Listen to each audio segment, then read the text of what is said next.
Philosophy is not far-fetched and esoteric. It can help you recognize one of the biggest problems we all have in our daily lives.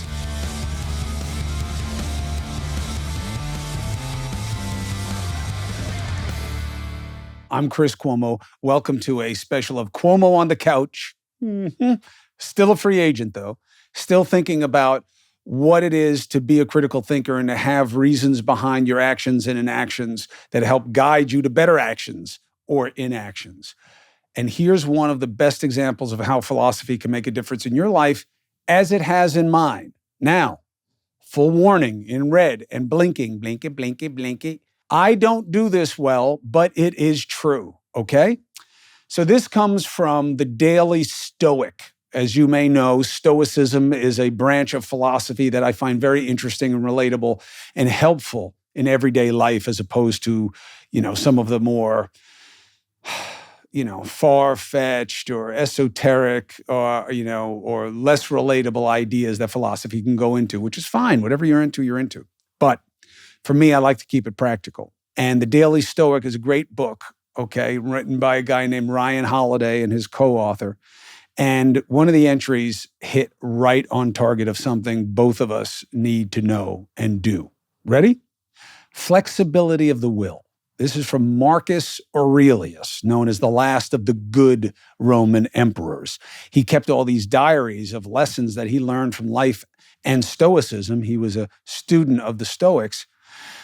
And when he died, he told one of his people to destroy the diaries, and they didn't. Lucky they didn't. Marcus said this: remember that to change your mind and to follow someone's correction are consistent with a free will. Change your mind, follow someone's correction, consistent with free will. We don't usually hear that. More.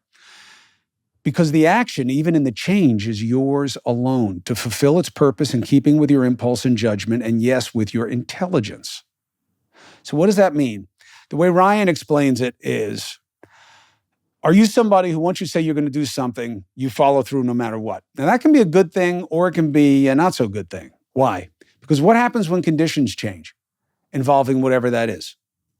What happens when facts change, when additional facts come in, when different interests come in, when you don't feel the same way that you did at the beginning? Do you still have to finish? If you do, then Holiday says you're really acting no better than a robot. Although now with AI, who knows what robots are capable of. The point is, you can have an iron will, but you need to be what Ryan Holiday says is adaptable. Or what I say is open. And it's in step with being a critical thinker. How do we see this?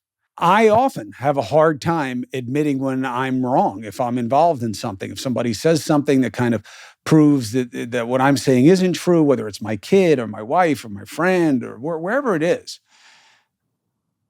it can be hard for me. I don't want to get it. I lose. I look weak. I look less than. The other person is going to have advantage and I don't like them, or I don't like what it's about, or I'm embarrassed. Whatever it is, you stick to a bad position sometimes. Now, that's just human weakness, right? And that's a behavior and that's a personality shift. But sometimes it's a little bit more rooted. Like, this is what I believe about this. And you don't change, even as people try to introduce new facts to you. You didn't want to get this type of shampoo when you thought that it was just because of this one reason. And so you don't like that reason. But now there are new reasons for it. You're still going to hold on to the same position. You got to be adaptable. I'll tell you a profound way that this affects, all right? During the pandemic, we made a decision as a society, not us, we didn't have anything to do with it. The government made a decision to have scientists become the main messengers for the pandemic. Trump did it as a way of skirting responsibility, in my opinion. And it worked, and Tony Fauci became a household name, Birx, household name, others, Biden, same thing. That was flawed, and here's why. Science and politics don't work the same way. Here's politics. I am against taxes, read my lips, no new taxes, no matter what happens with revenues, no matter what happens with the military, no matter what happens with what needs, right? You're going to try and find a way around it or to justify that you didn't change your position. That's politics. Science is the opposite. Make sure that you clean all your surfaces, clean all your fruit, clean all your groceries, clean your hands with acid and everything else, because this COVID you're getting from touch. Then it turns out, no, you're not getting it from touch. It doesn't really spread that way. It's aerosolized. Oh, okay, don't worry about cleaning the vegetables or any of that stuff. Don't wear a mask because it's based on touch, and you'll touch the mask and you'll touch yourself. And we've seen with infections that spread that way, it makes it worse to wear a mask. Don't wear a mask. Oh, it's aerosolized. Okay, wear the mask, because that's the best way we're going to have to do anything to break down on how much viral content there is and what's coming out of you, the sputum. Well, wait a minute. You said one thing, now you said another. You hear people getting killed for this all the time. Fauci said this, then he said that. He's a liar. No, he changed his opinion because the underlying facts changed. Oh, no, that means he didn't know what he was talking about the first time. No, it doesn't. You're not used to that, because the dynamic in politics is you don't change a position. I'm pro-life, as if people are pro-death. And the interesting thing is people are pro-death. You know who are pro-death? A lot of pro-life people. Wait, how? They're pro-life. They're not pro-death. Pro-death penalty. Oh, but that's different because you're making it different. You see what I'm saying? You're making it okay. It's philosophically inconsistent. If you're pro-life and you don't have the determination as a human to intercede on God's will, then you don't have the right to do that anywhere. And you can misconstrue the Bible all you want. It wasn't Jesus' teaching. And you're a Christian, right? So don't hit me with this Old Testament thing, because that's not really your book, is it? That was a vengeful God. He's not your God. That's not Jesus' message. So you make that okay. Why? Rigidity. Rigidity. We believe in this and we can't get off our belief. It's a difference between a principle and performance of that principle. And you want to embrace flexibility, because that's how you get better outcomes in your own life, by being flexible. Flexibility is its own strength. Anybody who works out knows this. There's not a weightlifter in the world that you'll meet who doesn't wish he or she were more flexible. Why? Injury prevention. The elasticity of the muscle is what allows it to go through states of hypertrophy and heal, right? You get too stiff at the attachment points, that's where you tear. That's where you really injure. Flexibility. Same thing in thought. Same thing in the performance of your life. How do you feel about something? Well, let it be dependent on the underlying circumstances as much as possible. I don't like ice cream. I don't eat ice cream. It's bad for you. Dessert is for children. Yeah, okay. What about if you've killed it, you're making amazing memories with people that you love, and your diet's going great, and your kid is like, hey, let's go get some ice cream. Now how do you feel about ice cream? Now it's a pretty good idea, right? Well, I can't. I've always said that it's a stupid position. Let it go with the underlying facts. Should we be involved in Ukraine? What are the facts? Oh, okay, now Russia's expanding. They're going to go to Poland. Our facts have changed. Now we have to take a different posture. That's flexibility. There is a misunderstanding that rigidity is righteousness and insistence is certitude. They're not. And that's what Marcus Aurelius was saying. That's what Ryan Holiday is trying to explain as being adaptable. A will that makes full use of reason to clarify perception, impulse, and judgment to act effectively for the right purpose. It's not weak to change and adapt. I'm going to punish my kid. I told him, you do this. I told her, you do this. I told they, whatever you call your kid. I'm doing that. Yeah, but this is their biggest game of the season. Yeah, but they also did this amazing thing that you didn't know about. Yeah, but they actually heard you doing this really shitty thing yourself. Oh, all right, well, now I see it a little different. I didn't know that. I know. You didn't know, so now you can change. Let the facts guide the feelings, not the feelings guide how you receive the facts. Prize Picks, largest independently owned daily fantasy sports platform in North America. Why battle thousands of other players? Got pros in there, sharks. You can just pick more than or less than on 2 to 6 player stat projections. If you're any good, you watch the winnings roll in. Prize Picks is simple to play. You can make your picks and submit your entry in less than 60 seconds. Prize Picks now offers Apple Pay. quick and easy deposits into your account this football season. Lower your Fugazi factor. They say they're the easiest, most exciting way to play DFS. I say I don't know a damn thing about DFS, but I'll tell you this. I can use Prize Picks. I went on the site. I could pick a player from 2 different sports and 2 different positions, whatever it is. And all I'm doing is me against the numbers on whatever the projected performance is in a specific category, and I make my picks. So hear me now, believe me later. Go to prizepicks.com/CCP. Use the code CCP for a first deposit match up to $100. Again, prizepicks.com/CCP. Use code CCP for a first deposit match up to $100. Here's something you may not know. Indeed, that's the hiring platform to use. Attract, interview, hire, all one place. Who says? I'll tell you who does. Talent Nest, #1 source of hires in the United States. Oh, how many? Good question. 3 million businesses use Indeed worldwide. Come on, you want to start hiring right now? How about a $75 credit? You get to upgrade your job posting. You do it at Indeed.com/Chris C. The offer is good for a limited time. $75 credit, Indeed.com/Chris C. When you go to, where? I forgot. Indeed.com/Chris C. Indeed.com/Chris C. Terms and conditions apply? Always. But if you need to hire, you need Indeed. I love ExpressVPN. I use it because we have to protect our personal information. Look, this is how the tech giants are making their money. They track our history, everything we click on. Okay, they build a profile on us. You have a conversation with your friend, all of a sudden you start to get ads. It's not a coincidence, all right? And then they sell off our data. ExpressVPN, the app on your computer or phone, the software hides your IP address from third parties. Makes your activity more difficult for companies to trace and sell. And look, that's the game here. So, today's the day you get the VPN that I trust to protect my online privacy, which is everything. Why? Big bad tech. It is definitely at the door, okay? If you visit expressvpn.com/CCP, you can get an extra 3 months free on a 1-year package, all right? That's EXPRESSVPN, Victor Papa November, .com/CCP.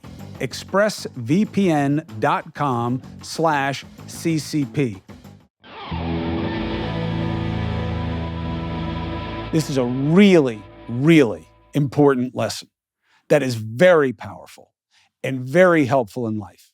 And I don't do a good job with it. And sometimes even in a silly way.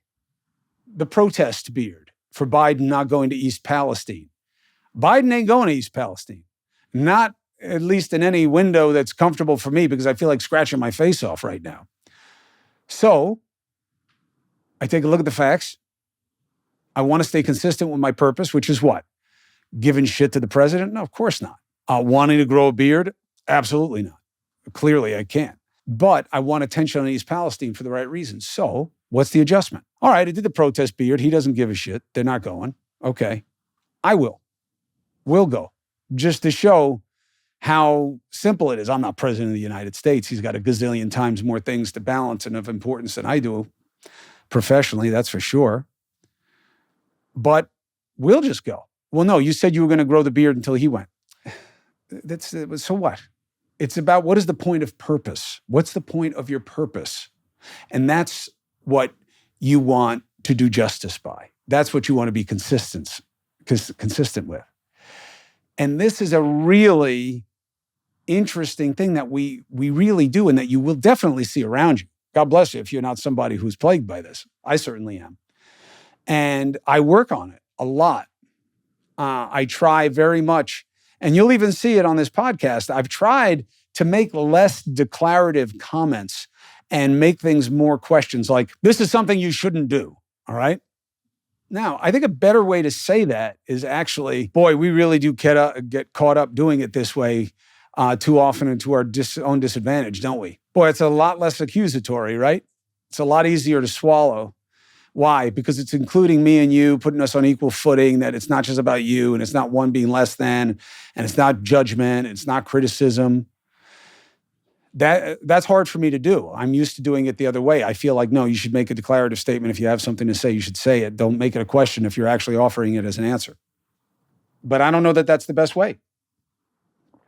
Why? Because I feel that the other way is more influential to people and more suggestive and more helpful.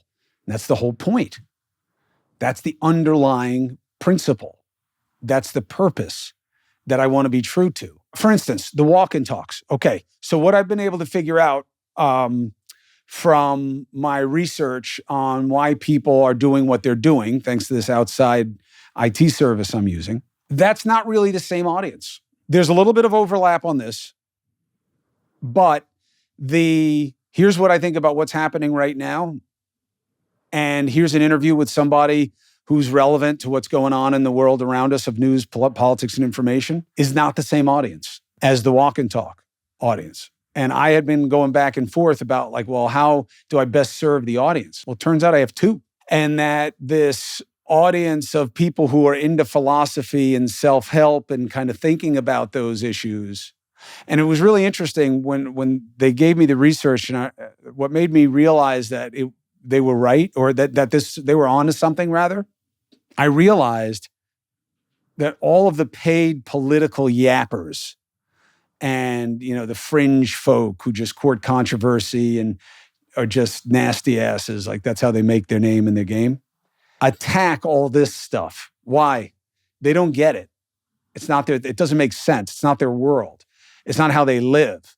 And again, it's not a judgment. I don't really give a fuck about any of them. But the point is, why? Because I don't respect what they're doing. And that's okay. I don't have to. Whatever makes them successful, whatever works for them is fine. That's what a free country is about. But they don't want to talk about philosophy and what makes you feel a certain way and how you deal with that and what struggle is and what suffering is. That is all weakness to them. That is all fodder for attack and criticism and judgment, because that's what they're in, right? And that is that binary battle to the bottom of our politics. You're not going to see people get up and say things that make them vulnerable to you, unless they have to, because they're in apology mode, because they got busted on something they're trying to survive. That's a different world. It's a different set of appetites and interests. So the walk and talk things, I think I got to do as an offshoot, as a subscription thing. I'll do it as a subscription thing that's really a contribution thing, because I want to give the money, first of all, to the people who produce it, right? And then I want to take the money that comes from that subscription base and do something with it that we believe is cool. You know what I mean? A good crowdsourced consequence, as opposed to some function of cancel culture. So that's what I'll probably do with that for the walk and talk crowd. And I know you guys are frustrated I haven't been putting them out, but I only have so much time, and I didn't want to defeat the purpose of the audience until I realized what was of most service. You see what I'm doing? I'm adapting. I'm changing. It's not comfortable. And it's not easy, and I'm not sure whether it's right, and I feel like, I should be doing it, and they do well, and maybe and the subscription, and what is that? How much do I charge? I wanted to stay where I was because I was comfortable there. I understood it. But nothing changes if nothing changes. And you have to be flexible. And it doesn't mean that you're weak. It doesn't mean that you're backing off your principles. You know what I mean? It doesn't mean that you're not following your will and conviction. It's about the point of purpose and serving that purpose. It's okay to change your opinion on something if your facts and understandings of the same have changed. Watching true crime. I think Murdoch did it. I think Alec Murdoch did it. I mean, who else would do it? Who else would kill his wife and son? Well, wait a minute. There's some holes in this case. Is there doubt? You can go back and forth. I go back and forth on cases. Sometimes you don't know that, because that's not my job, is to tell you where my head is on a story in real time. It's for you to judge from the people who are in the business of doing that, and to learn from the people who are involved in the case or controversy, and then you make your own decisions. But things can change. In politics, you want to be for one guy, then you're for her, then you're for him. Why? The facts change, your understanding changes. It's not weakness. Vacillating is a suggestion of there being no real legitimate basis for the movement, right? That's the way it's seen, as if it's an ambivalence, meaning that there's equal value on each side. Well, that doesn't have to be the case. It can be that now something matters more to you.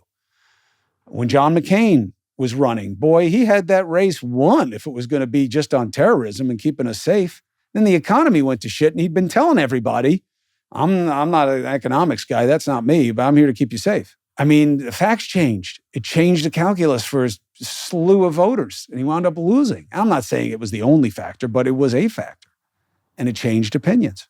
It's okay to change. I'd never allow my kid to do this. Yeah, until you know that that's all your kid wants to be about is that thing. That she doesn't want to do ballet, she wants to do baseball. Or he doesn't want to be a team sports kid, he wants to be a gamer. Well, I'll never do that. My kid's going to be outside, he's going to be an athlete. Whatever it is. That's not strength. Rigidity is not always strength. Flexibility, adaptability, hewing to your convictions of your point of purpose and your principles as seen through the lens of pragmatism. Word we use very rarely, almost as rarely as philosophy. If you ask me what my personal politics are, I would go with my father's understanding. Now, he was a Democrat, right? By today's reckoning, they don't use the word liberal anymore. They say progressive. I don't think he would have liked it based on what he sees those people being about and how they go about it, more importantly. He was a liberal. That's what he was. But he used to say you should be a progressive pragmatic.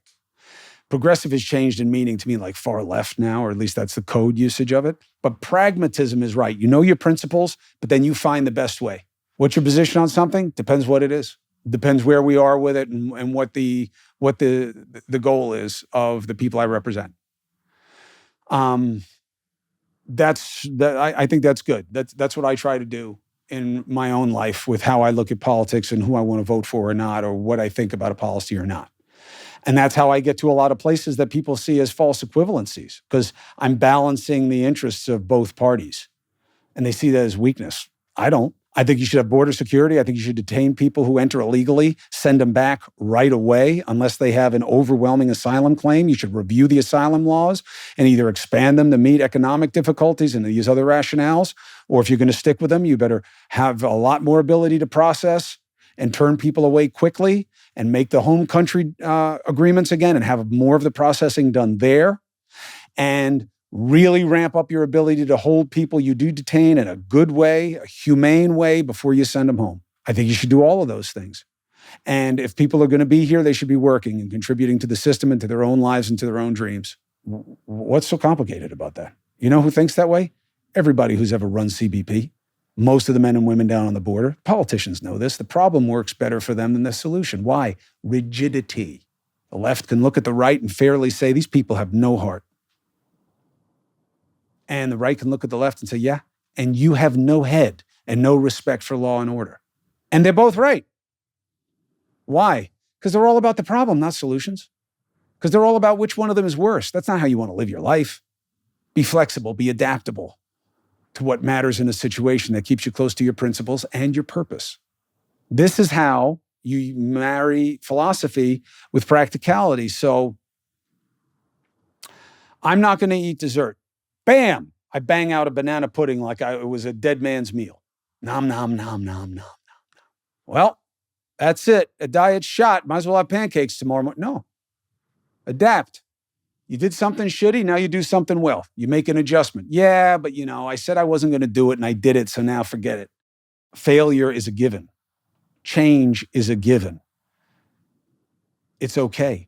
Change doesn't have to be failure. And that's the way we see it, especially in our politics. Don't make that mistake in your personal life. All right? Marcus Aurelius said it. The Stoics believed it.